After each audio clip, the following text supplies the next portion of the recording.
മലപ്പുറം എടപ്പാളിൽ തൊഴിലാളികളെ CITU പ്രവർത്തകർ ആക്രമിച്ചെന്ന് പരാതി. CITUക്കാരെ കണ്ട് ഭയന്നോടിയ തൊഴിലാളികൾക്ക് ഗുരുതരമായ പരിക്കേറ്റു. കാലുകൾ ഒടിഞ്ഞ കൊല്ലം പത്തനാപുരം സ്വദേശി ഫയാസ് ഷാജഹാൻ ചികിത്സയിലാണ്.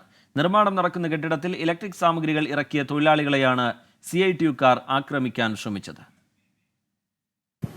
അവരിങ്ങനെ ഇങ്ങനെ വർത്താനം പറഞ്ഞപ്പോൾ ഉണ്ടായിരുന്ന സംഭവമാണ്. അപ്പോൾ അവർ വന്നത് ഞങ്ങളൊരാളെ അവിടെ പോയിട്ട് വീണിട്ടുണ്ട് പറഞ്ഞു. അപ്പോൾ ഞാൻ ചോദിച്ചാൽ എങ്ങനെ വീണ് ചോദിച്ചു.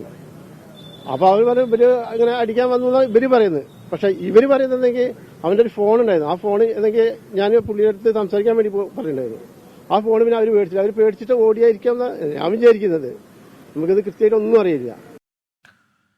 സമീർ ബിൻ കരീം തിരൂരിൽ നിന്ന് വിവരങ്ങളുമായി ചേരുന്നുണ്ട്. സമീർ, എങ്ങനെയാണ് ഒരു മർദ്ദനത്തിന്റെ നിലയിലേക്കൊക്കെ കാര്യങ്ങൾ പോയത്?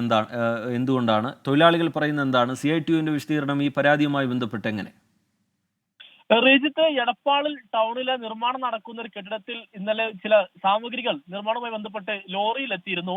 അങ്ങനെ ഈ ലോഡ് ഇറക്കാൻ സമയത്ത് അംഗീകൃത തൊഴിലാളികളെ ലഭിക്കാതെ വന്നതോടുകൂടി ഈ കരാർ തൊഴിലാളികൾ തന്നെ ഈ ലോഡ് ഇറക്കാൻ ശ്രമിക്കുകയായിരുന്നു. അതിനിടയിലാണ് ഈ വിവരം അറിഞ്ഞ് CITU പ്രവർത്തകർ ഈ ഭാഗത്തേക്ക് എത്തുന്നത്. തുടർന്ന് തങ്ങളെ അറിയിക്കാതെ എന്തുകൊണ്ട് ലോഡ് ഇറക്കി എന്ന് ചോദിച്ചുകൊണ്ട് ഇവരെ മർദ്ദിച്ചു എന്നുള്ളതാണ് ഈ തൊഴിലാളികളായിട്ടുള്ള ആളുകൾ പറയുന്നത്. അതിനിടെ ഒരു തൊഴിലാളിയെ CITU പ്രവർത്തകർ പിന്തുടരുന്നു എന്നുള്ളതാണ് പരാതിയിൽ പറയുന്നത്. അതിന്റെ അടിസ്ഥാനത്തിൽ ഇയാൾ കെട്ടിടത്തിന് മുകളിലേക്ക് ഓടുകയും തൊട്ടപ്പുറത്തെ കെട്ടിടത്തേക്ക് രക്ഷപ്പെടുന്നതിന്റെ ഭാഗമായി ചാടുകയും ചെയ്തു. അങ്ങനെ ചാടിയപ്പോൾ ഇദ്ദേഹത്തിന്റെ രണ്ട് കാലുകൾക്കും ഗുരുതരമായി പരിക്കേറ്റു എന്നുള്ളതാണ് നമ്മോട് തൊഴിലാളികൾ പരാതിയായി പറയുന്നത്. ഉടൻ തന്നെ ഈ കൊല്ലം പത്തനാപുരം സ്വദേശി ഫയാസ് ഷാജഹാനാണ് പരിക്കേറ്റിരിക്കുന്നത്. ഇയാളെ നിലവിൽ തൃശൂർ മെഡിക്കൽ കോളേജിൽ പ്രവേശിപ്പിച്ചിരിക്കുകയാണ്. ഇതുമായി ബന്ധപ്പെട്ട് CITU പറയുന്നത് ഇന്നലെ രാത്രിയിൽ സംഭവ സ്ഥലത്ത് എത്തി എന്നുള്ളത് സത്യമാണ്. പക്ഷേ ആരെയും ആക്രമിക്കുകയോ പിന്തുടരുകയോ ചെയ്തിട്ടില്ല എന്നുള്ളതാണ് നിലവിൽ CITU വ്യക്തമാക്കുന്നത്.